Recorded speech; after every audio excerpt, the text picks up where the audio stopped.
हज़रत अबू अद्ददाहा रज़ी अल्लाहु अन्हु और जन्नत के बाग का सौदा।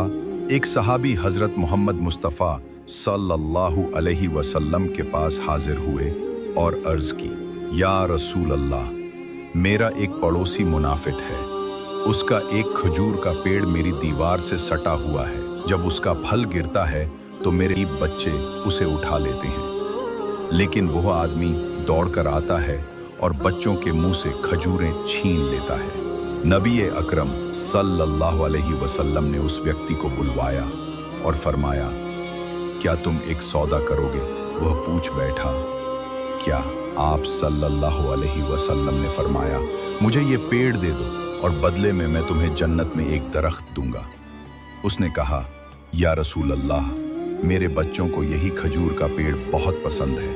अगर कोई और होता तो दे देता, और वो इनकार करके चला गया। ये मंजर हजरत अबू अद्दहदाह रज़ी अल्लाहु अन्हु देख रहे थे। उन्होंने फौरन अर्ज किया, या रसूल अल्लाह, अगर मैं वो पेड़ ले आऊं तो क्या वो जन्नत मेरी होगी? आप सल्लल्लाहु अलैहि वसल्लम ने फरमाया, हाँ।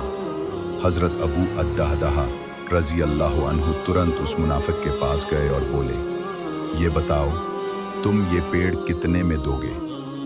वो हंसकर बोला, अपना पूरा बाग दे दो, 600 खजूरों वाला, और ये एक पेड़ ले लो। हजरत अबू अद्दहदाह रज़ी अल्लाहु अन्हु ने फौरन कहा, ठीक है।